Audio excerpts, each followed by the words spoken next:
I'm currently the CEO of Dhar Mann Studios. Dhar Mann is the largest scripted creator in all of digital. There's about 1 billion views a month across platforms. It's about 136 million followers.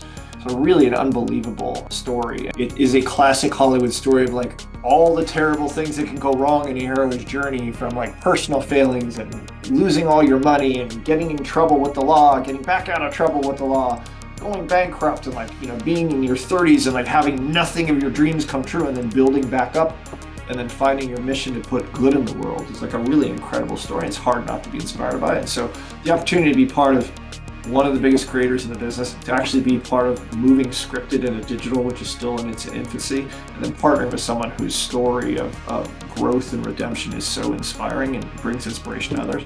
This is The Media Machine, where media, business, and innovation intersect. Hi, I'm Johanna Salazar, and I'll be your host as we examine the future of content, technology, and entertainment through the lens of 4 key pillars: process, profit, people, and planet. Today's guest is Sean Atkins, CEO of Dhar Mann Studios, one of the world's fastest growing digital media companies with over 136 million followers. Sean is a media and tech veteran who's built multiple 100 million plus businesses across streaming, e-commerce, the creator economy, and more. He led innovation at major brands like MTV, Discovery, HBO, and Jellysmack, where he helped scale some of the biggest creator platforms in the world. At Dhar Mann Studios, Sean oversees a massive production operation and leads the 5th quarter agency, helping creators grow their businesses beyond content. He's a visionary who's always a few steps ahead of where the audience is going. And today we get to tap into that. Hi, Sean. Thank you so much for being on the pod. Thank you for having me. It's great to see you. You too. I want to take it back a little bit since I've known you for a while. And one of the things that I did when I was at Viacom was digitizing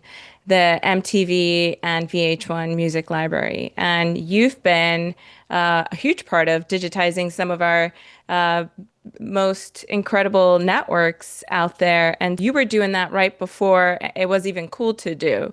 So how did you get all those folks to embrace the web at the time in the early 90s and early 2000s? I got it to happen because it was too small to be important. So they're like, yeah, that sounds interesting. Go over in a corner and you're not going to kind of cause any problems, which is sort of a great way to start because it was very entrepreneurial. You got a lot of opportunity and stuff. People didn't know what you were doing. I didn't know what I was doing.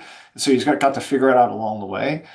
At the point where it started requiring investment, right? How you sort of got them involved was a bit of an education map in the early days of kind of web and digital and video game and digital licensing and all this stuff. It was really sort of a conversation around the economic opportunities, but also conversations around the marketing opportunities and conversations around sort of where the audiences were going. So interestingly enough, that conversation about where audience is going is still happening to this day. In terms of getting the studios and the networks to pay attention, although it's a little bit obvious in their numbers what's happened. I think the other thing is, from a culture perspective, being at companies that have an interest in trying new things and then being with leaders who have an interest in trying new things. So a lot of what I got to do at Disney is because Anne Sweeney and Jerry Laybourne were super innovative and super entrepreneurial leaders.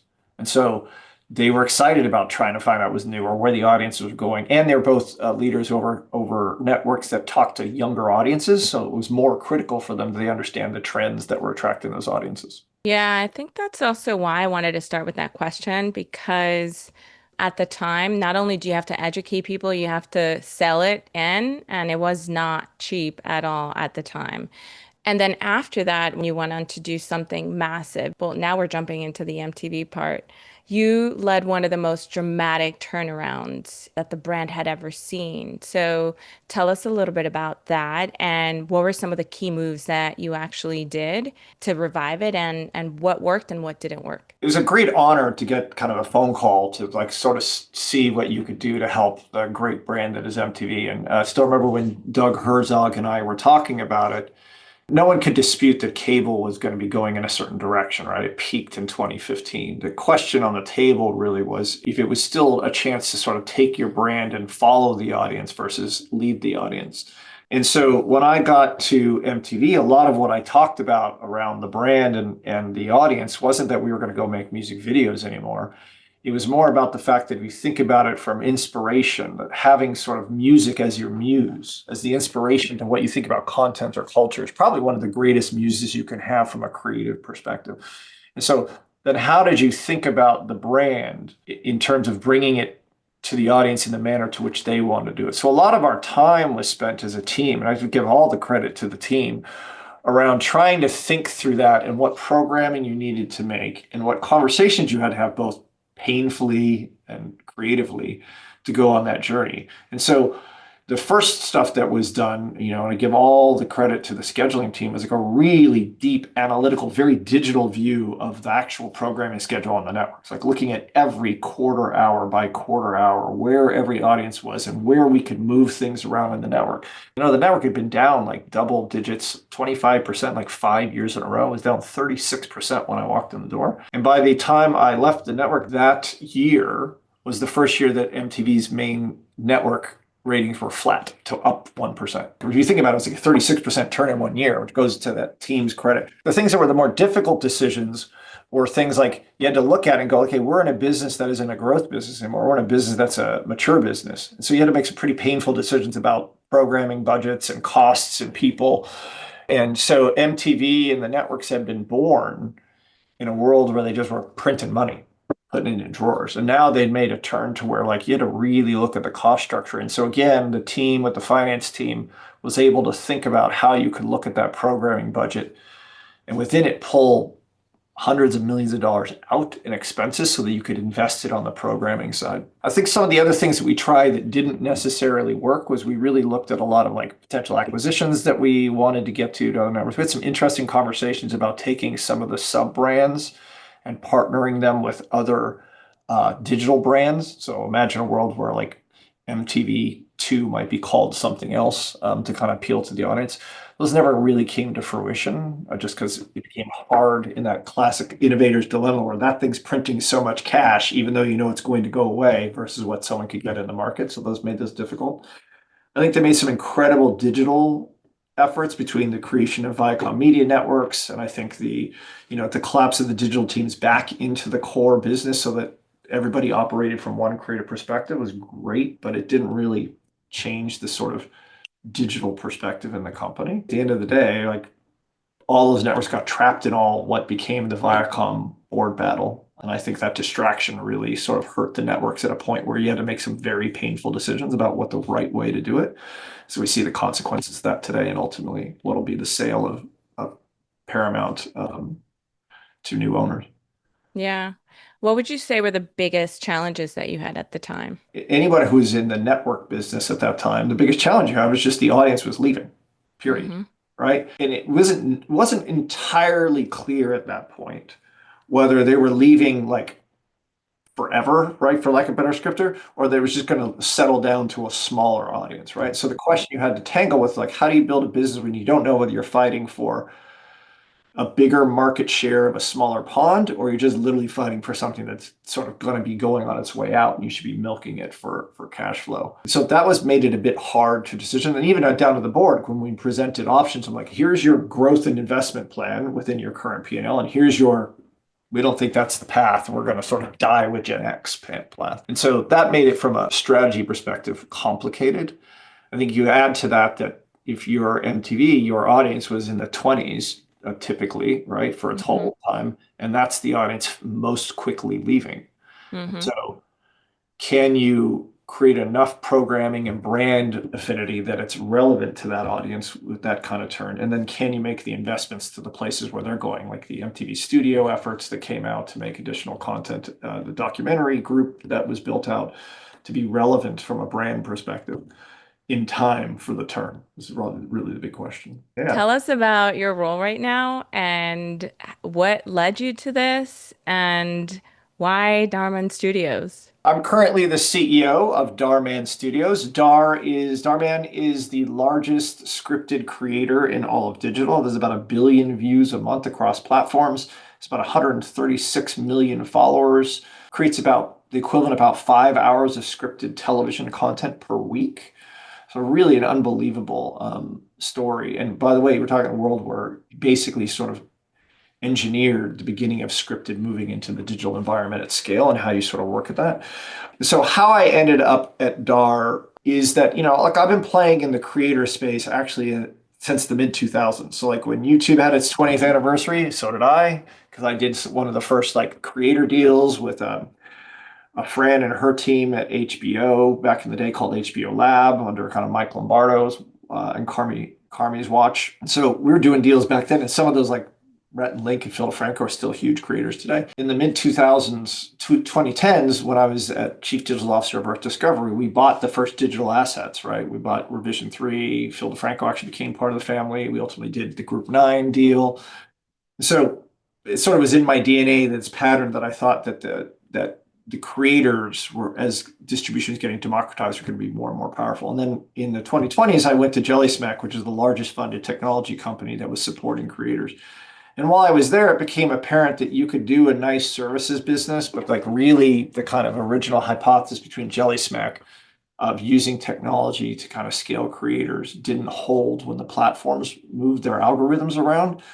But the fact that creators needed help because they were really scaling at a different level was true. And so we spent a lot of time at Jellysmack looking at all the creators about potentially, acquiring them or kind of doing a different sort of transaction. And in that process, I met Dhar. Got to spend about a year with him. Was unbelievably impressed with him as a person. And his story is incredible. Of like, it is a classic Hollywood story of like all the terrible things that can go wrong in a hero's journey, from like personal failings and losing all your money and getting in trouble with the law, getting back out of trouble with the law, going bankrupt, and like, being in your 30s and like having nothing of your dreams come true, and then building back up and then finding your mission to put good in the world is like a really incredible story. It's hard not to be inspired by it. And so the opportunity to be part of one of the biggest creators in the business, to actually be part of moving scripted into digital, which is still in its infancy, and then partnering with someone whose story of growth and redemption is so inspiring and brings inspiration to others. Just kind of one of those things you just can't say no to because it doesn't happen that often. I think that we're going to probably see a lot more former network presidents wanting to follow in your footsteps because the landscape is looking very, very different on the network side. When people ask me about the advice, I said, look, the question you have to ask yourself, are you excited and passionate enough about this industry that you want to go make the turn? If what you're looking for is another like, multi six-figure contract job with assistance and perks, like it doesn't exist, right? Like, it will someday, but like, I don't know if that's 5 years, 10 years, 15 Hmm. years from now. It Like, will. You right. have to do it. The politics is so like but the thing is like it's not like the same infrastructure, and I was having a conversation with a couple of the other like CEOs of major creators, and we are talking about like when you're hiring from the traditional side of the business, how do you sort of vet for someone who is can bring that unbelievable experience and value, but then redigest it and become a new learner in an environment where they can bring that to inform what to do, but their answer isn't everything is the way it was. It's like, well, I understand the way it was, and here's why we're going to do it something different. Like I used to tell people when I was in unscripted cable, I was like, look, it takes like a couple thousand people to make a major tentpole feature film. It takes a couple hundred people to make a major tentpole broadcast scripted thing. It takes 20 to make a major cable like primetime right show at those days. So it's just an exponential drop right in the curve. And I said, now you're doing a YouTube or Facebook or Instagram based business, it takes two.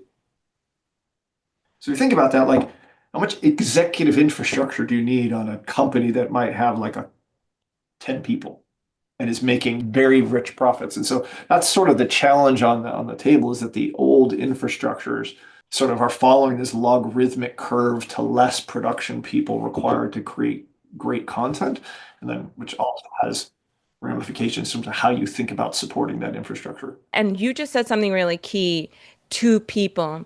And so I also build software and technology. And today we see tech companies. When you look at the tech companies now, the startups, they're being run by three people.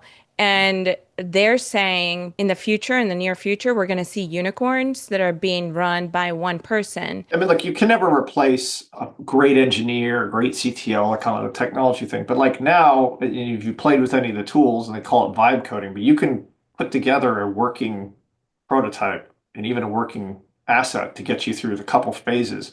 It Mm-hmm. used to be you had to hire engineers and stuff like that to do that. You're going to see more and more, knowledge or information based stuff that AI helps people do. Still requires the idea. Tell me, it's like Yeah, still yeah. requires someone to do it, right? No, Still requires someone 100%. to figure it out and crack it and do all that stuff, and like, and so. I'm definitely not one of those people when you talk about sort of what AI impact is to industries that is Pollyanna about it. Like there's definitely some industries going to have some very significant impact. But at the same time, I'm also not, it's the end of the world, the sky is falling, right? I find myself more on the, not surprising, I'm an optimist, on the, I think it's going Me to open a too. lot more opportunities and Oh, for yeah. people. I think even for looking at Dhar, right? So like Dhar and I are doing this initiative internally at the company right now, which is I was reminding the culture, I said, you got to remember this whole business we're in. Like, I didn't build it. Like, you all climbed Mount Everest without oxygen before I even walked in this door. So I can't take any ownership. That's all on you. And you should have immense pride on that. I said, but, it started with two people. That's it. This whole story is like one person had a vision, and there was another person who could, like, shoot. And that was it. And so, we actually got an initiative now. We're taking like teams of two and actually sending them back. We're like, no, you just go make content with just two people. We're constraining your a lot what we're going to let you do from a cost perspective to allow you to be more free from an innovation perspective. They're all running around like, oh my God, okay, well, how do I think about this differently? Like, how do I, take advantage of all these sets I have sitting around? How do I think about like what story needs to be that appeals to an audience that doesn't require me to have like 50 people on set? This has been pretty inspiring. And also at the same time, remind people like, again, the first answer wasn't like, let's go do it with AI. Not saying that we don't use AI in our work processes, but like the first answer was just like, tell me the constraints and I'll go do something creative. That's really exciting. So, speaking of startups, tell us about the fifth quarter agency. What do you guys do? Why is this different? And how are you helping creators? Part of what makes DAR interesting is that, like, if you think about what's magical to a certain extent by creators, is the audience feels a direct connection to a person, to a brand, to an experience. The flip side of that magic is that, you get beholden to the algorithm, which is sort of an is in the business. And then the second thing is like, because you're a human being with a certain amount of capacity, you're the constraint, right? So if you think about it, if you wanted to sell your business and I was, say, like a Mark Rober, he is the business, right? And so the challenge for these creators becomes like, okay, well, how do I scale? How do I build a business that's bigger than me and it goes beyond me? And in Dar's case, because he's a scripted, he was able to ease off the camera. So he's more like a Tyler Perry, right? He can be in the content. The audience loves him, but he doesn't have to be. Or a Walt Disney, right? Like I tell you, you can do it open Hmm. and then they don't expect you to be in the show. And so that allows him to sort of scale and build new things. But the other thing he looks about is like, how do you use your intellectual property? For you and I, we look at it as windowing in the traditional things. Like, oh, I made it. Where else can I sell it or use it to get leverage out of it? And so Dar started prototyping how he took his content to multiple platforms, even the same platform, or like, can I make a compilation or can I make a best of, or can I do a reversioning? Like all the things, again, we would do in cable a lot. He started doing this on his own and made what he refers to as like, it's like I didn't have to do a lot of work and I made a fifth quarter of revenue. And so that sort of began what became fifth quarter agency because once he sort of had this additional cash flow from leveraging his library and understanding what works on what platforms, you can imagine he had other friends who are creators who were like, hey, what's that? And he's like, so out of that, he ended up servicing a bunch of creators. So we sort of helped them, that hence the title, find a fifth quarter of revenue by figuring out ways to leverage their library that doesn't require them to do more on camera work to generate revenue, to make their library value go up and to give them more sort of security in terms of producing. They don't have to make as much content or as frequently as content because the content they do make is leveraged for more reach. My contribution to the court is more just like helping him scale it from like getting more clients in the door, also helping him build other ways that we can do similar services for creators, and taking that sort of DNA and be like, okay, what other platform can we do it on? What other areas can we do it in? Like, so for example, when I came in the door, DAR really is, if you sort of think about, stars of platforms, right? Like you could say, oh, the D'Amelios are kind of like the people who really built TikTok, right? You could say, oh, Beast is really was YouTube. DAR really was the first face tuber, as he would say. Like I was Mm, the face tuber. And so, but that business, as his YouTube business exploded, he sort of started not paying as much attention. And so when I came in, we started paying back attention to Facebook. And so that business is actually just as big as is YouTube business, which is pretty rare for a creator. It's usually a pretty big discrepancy, and he is sizable. The businesses on both. That's now a service we'll provide other creators, which we'll be making some announcement around soon. I want to go into Jellysmack a little bit more. How did you scale that business to the level that you scaled it to? And how did you guys identify the creators that had real potential? It's good to remember that Jellysmack it was a creator itself, right? It was founded originally around well, we would say soccer in the US, but a football blog uh, that sort of was doing video and sort of found the real opportunity. And then they started doing more verticals. And those actually were profitable and doing great, but they were really some of the first assets to really build businesses Facebook first versus YouTube first or other platforms first.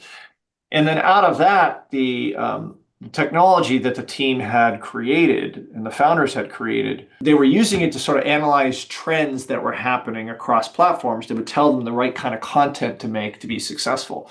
And they realized, well, that identifying content is also kind of like identifying a creator, right? It's sort of saying, hey, take that content over there. We're like, well, maybe the next level up is like really that creator is breaking. So that allowed them to sort of identify creators who were sort of starting to grow, finding, sort of early signals that they had virality to them. The value proposition they suddenly realized was if you're a creator, YouTube creators, that's like their full-time job, but they're working 100 hours a week on their vision, their passion. This channel I want to do with that channel is crime or family or comedy or whatever it's going to be. They're working on it 24/7. So going up to them and saying, hey, there's another platform over here that you can be successful on. They're like, where am I getting another 100 hours? So the challenge when a platform would say, hey, come over here to a creator, it's like, it sounds like do twice the work with the risk. Mm-hmm. Right. So what Jellysmack did is it would find creators who hadn't moved to other platforms yet and say, hey, we've identified that you have a high probability of working. We'll do all of the work. We'll just license your content. We'll take all the risk in terms of cutting it, posting it, managing the community, all that kind of stuff. And so that really is what grew the business, was the ability to first identify trends, which meant creators. Mm-hmm. They moved to network, and then basically go to creators and solve this problem where they wanted to expand to other platforms, but didn't have the time or resources and didn't want to take the risk. And then Jellysmack would take it on their behalf. Let's talk about my favorite topic, data, knowing that you have access to so much of it. And now with, Dhar Mann Studios and having access to all these creators, how do you guys manage data? What data are you measuring? And are there any tools that are helping you measure that data? On the one hand, you're on YouTube, a pretty robust reporting system, which is pretty great. All creators have access to. We do as well. Facebook has there's each one of them has a certain level of data and what comes out from them. At Dhar scale, like some of these other creators, we have started building out a data team. And those people have the next level of sort of, back in the day, we call them audience development, right? But have a better understanding of trends and what's happening qualitatively, and then how do you quantitatively measure it. Mm-hmm. So we've started building that out. The tools we use sort of vary, right? So we use everything from Tubular, which gives us sort of trend and comp data, to obviously the back ends of all the platforms. Then we look at some social listening tools. Then we have some tools that we partner with some that sort of grab data in a more effective way out of the platforms. I'd say the biggest challenge for creators, unless you're like Mr. Beast who built ViewStats, is you're still running semi-blind. There is a whole cohort of data you can never get. So not necessarily a big effect for us at Dhar, but for other creators, like if you go below 12, you have no idea. The ability to do like A/B testing or title testing or thumbnail testing, and that kind of stuff is, again, some platforms are better than others. Some platforms you end up testing the thing for the other platform on a different platform because their tools don't work. So it's a bit of a mishmash, to be honest. And then that other thing is like, then you have brand partners, and brand partners, they have a great level of data, but it's not shared with you. So everybody has a piece of the data in a different way, but nobody has all of it, which is pretty frustrating because there's a lot of questions you just can't answer that you sort of, it's sitting there in the data, but you don't have access to it. Brands have an interesting incentive to not want you to know how successful you are because they don't want you to push your price up, which, by the way, I totally get. I can respect that, right? Like, I don't want you to know, like, your podcast converts so well that a lead is worth $700. You'd love to know that. But they don't want you to know that because they get to arbitrage the value to them. So I understand that. But the consequence of that is if someone's advertising on you, and let's just say their first instinct isn't working, but there might be an over-index in, like, moms who buy BMWs, and that you could make a tweak to your messaging and amplify that group and get it more in the cohort that's more vital. They're not going to tell you. And then you probably lose a client, not because you couldn't get that audience or couldn't integrate it, because they don't want to tell you. So you have this weird conflict of creating the most effective return for your partners because they don't want to share all the information with you. Therefore, they're hunting around trying to find people versus a creator who could just partner with them like, okay, so that didn't work. What if, oh, this is what did work. That's what this is where we had their retention. Okay, I'm going to lean in over here on that message harder. We'll see if that steers more people toward the return you're looking for. So it's one of the big gaps in the market between those Yeah. three players is because that's the ideal situation, but there's sort of a disincentive between the three of them for it to happen properly. And you guys don't have the big data teams like the networks have. Well, even if you do, you can't get, there's access to data you can't get, right? Like a creator can't drop a pixel on their own video, but if an advertiser advertises on it, they can. So that pixel gives them conversion data and other information that travel around as that person travels around the internet, that pixel is tracking that, IP address. I don't have anything like that, Mm-hmm. right? Yeah. And Very so interesting. you have these interesting gaps in the knowledge base. To a certain extent, I have, as one of the people who caused this problem, because I've been around the industry enough, I do sometimes argue that the worst thing that we digital people did was we measured everything. Because now you have an infinite data and everybody still's like, I'm not sure what's going on. Like, is it effective? Like, I have 1,000 more people measuring things, but like, is it working? They still kind of are like, I don't know. But I sat across from like Mars and said, hey, do you know exactly what your multi-attribution model is telling you at the most effective advertising to spend, considering you can measure like thousands of variables across the digital value chain? I'm like, I don't know. I'm not sure all the measuring made the data, made the information more knowable. I'm not sure it made everybody smarter yet. What other emerging tools are you guys using? Anything around AI? We do AI work mostly in our workflows. We have automated a good portion of how our work works. So like, once we have a script, it gets ingested into our system. And like we have a system that goes in and analyzes that script and then pulls out to the different departments. You need this many actors, this style. It goes to the actor database and pulls that in to start helping the casting people pre-select people. Then it pulls all the wardrobe out and says, hey, here's all the wardrobe. The next That's level will great. connect to our actual wardrobe database and say, is it available? Is it not available? So we use it in sort of those functions where there's high information connection and conversion to make us more efficient in that. And then we'll use it in places like scheduling and optimization of our facilities. We'll use it in research, although you have to double check it. And then we'll use it in post for certain effects that it's helpful. Right now for AI, the amount of effort you have to do with AI, it's cheaper just to do the effects. Meanwhile, 2 days later, the AI team's like, I'm trying to get it to do. Because the problem for visual AI right now is that its context memory is very weak. It can do a good job if you say, what I want to do is I want to open up on a shot of a city with waves crashing against the docks while the sun is setting. It can do that. But the second you say, I want to cut, then you want to push in at a third, to that building that was in the corner and that person, there was a little tiny person with gray hair was walking in and zoom in and it's me. You can't do it. So like when people start like, oh, AI is going to take our job, I'm like, maybe, but I was like, it still has context problems and, uncanny valley. So, and by the way, it's getting better and better and better. But I think the most progress that's going to be made by people who are like literally spending all time and energy trying to make pure AI stuff, and then that'll sort of accelerate people's learnings. But people who Yeah. are focused on sort of story right now use it generally as an adjunct, just like when I was doing audio, use Pro Tools. Like Pro Tools didn't get rid of everybody, and the channels made them more efficient. That's sort of the way we think about AI. That hopefully gives people a little bit of hope that their jobs are not going to be disappearing. No, like I'll give you an example, like where we're going to use AI to do previs storyboards. That's not taking anyone's job because like nobody does that in our system right now because we don't have the time and efficiency to do it. But now AI can do it, so it'll actually make the creative who's working on that piece of content have more flexibility because they can sort of pre-plan stuff they were doing sort of in their head. But AI is doing something we would hire a bunch of staff to do that we couldn't doesn't work at digital budgets. All of a sudden they get what is a premium tooling functional at a digital level. That's more likely what's going to happen. Because again, remember, digital teams are so small. Who am I getting rid of? Again, it's not like a feature where it's like 1,000 people doing FX and stuff like that. I can understand the fear because people think, okay, well, does a feature cost less if there's 1,000 people versus 2,000? Probably, I think. Mhm. Although To be honest, most of the costs of major things are the talent above the line cost, not the production side. Well, obviously money is needed for all of this, and you guys have massive studios, and you guys are obviously dealing with tons of investors or a few investors.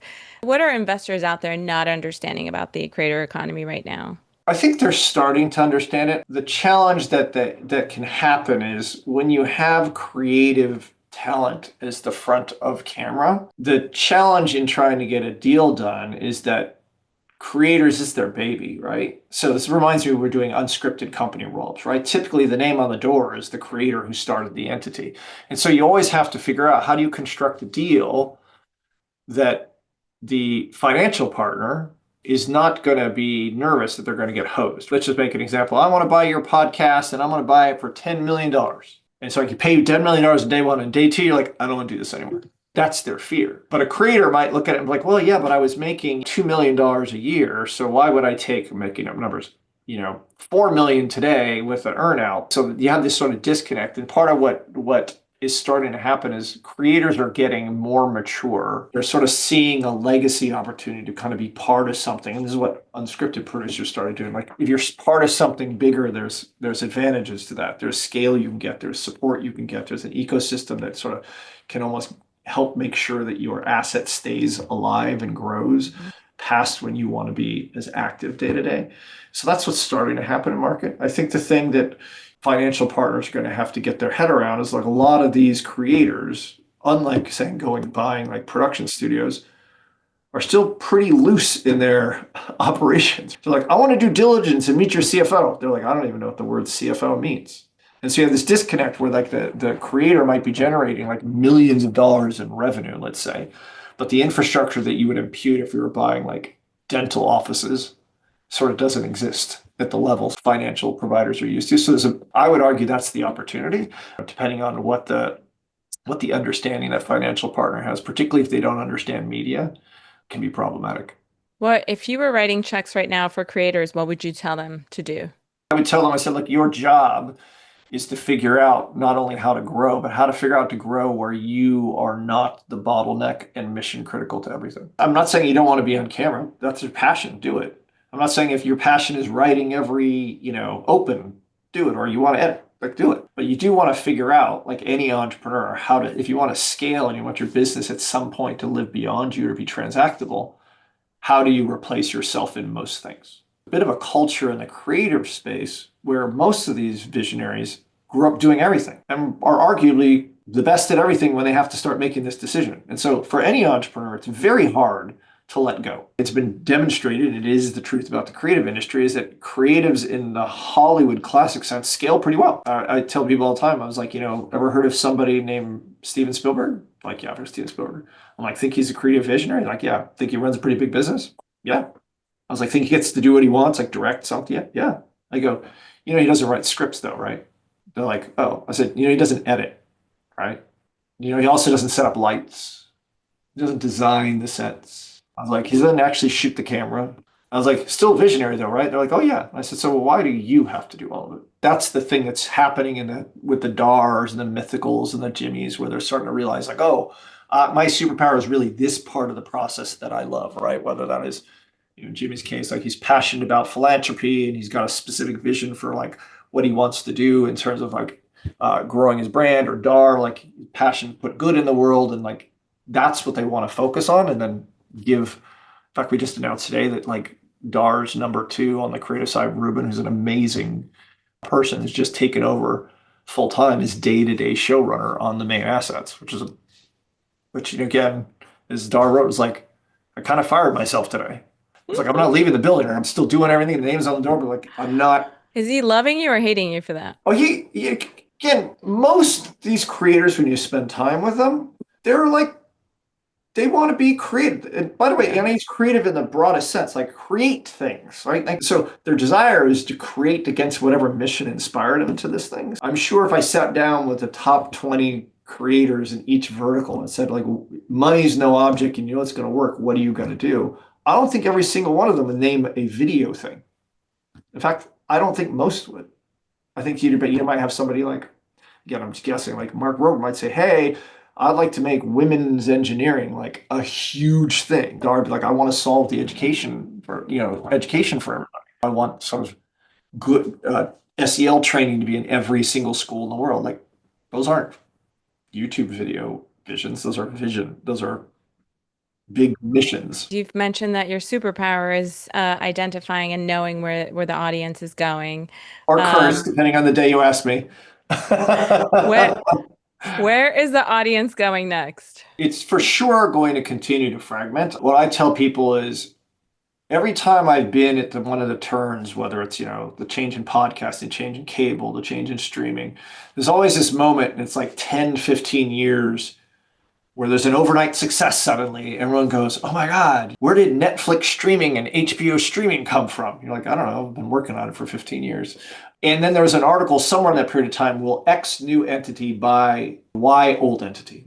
Dating myself, but like when I was starting my career in the early 90s, like it was always, is Microsoft going to buy Disney or Warner Brothers or whatever, right? And then in 2000, Facebook going to, right? And then which podcast company is going to buy a radio company, and like which technology company is now going to buy a studio. It's always sort of the same patterns. At some point, there will be the thing that's like, is X creator entity going to buy Y traditional thing? Is definitely going to happen. We're just talking about what the timeline is to that headline. So that's definitely going to continue. I think you'll see consolidation in the creator space.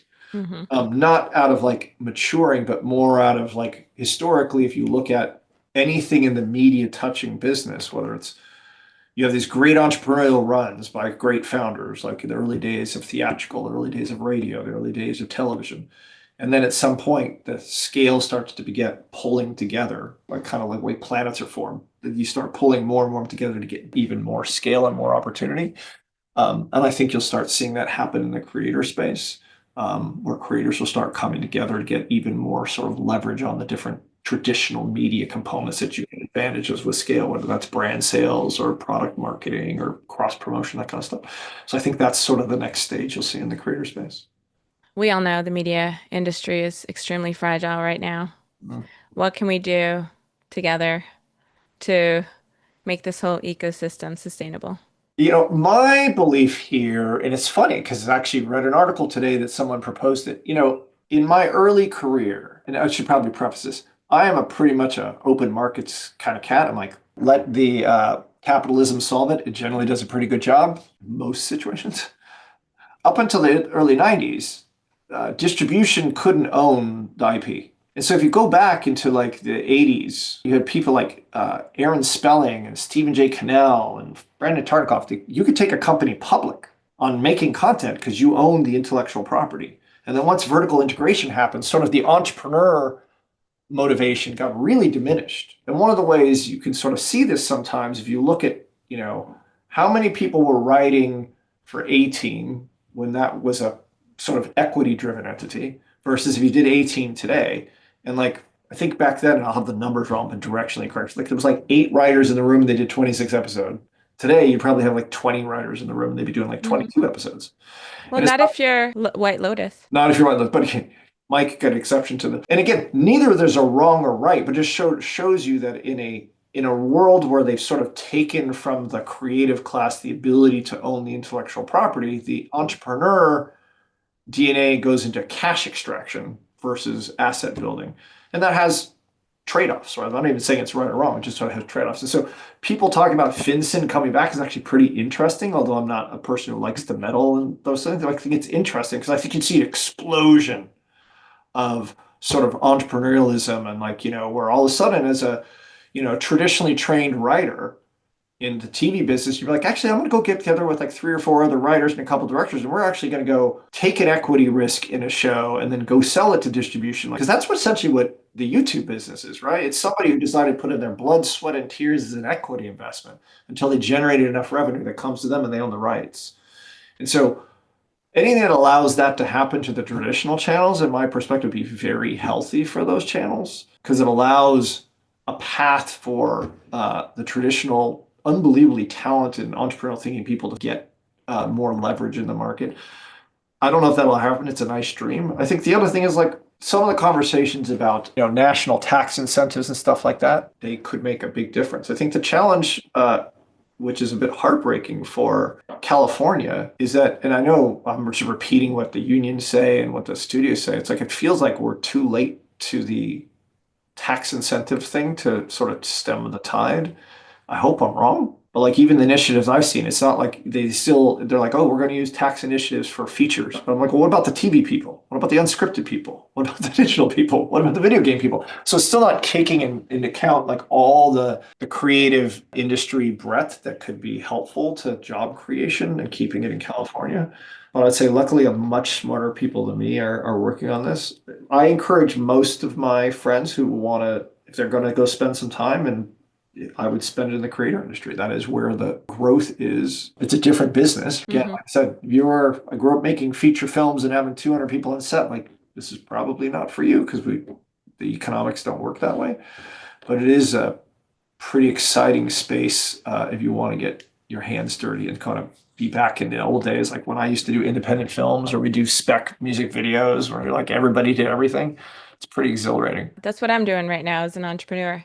Everything. Like Tony Robbins says, change your mindset, change your life. Thank you for joining us on the pod. Where can people find you? They can find me on LinkedIn. They can find me on X still, although I don't participate in the community as much as I used to be on that platform. But those are the two best places to find me.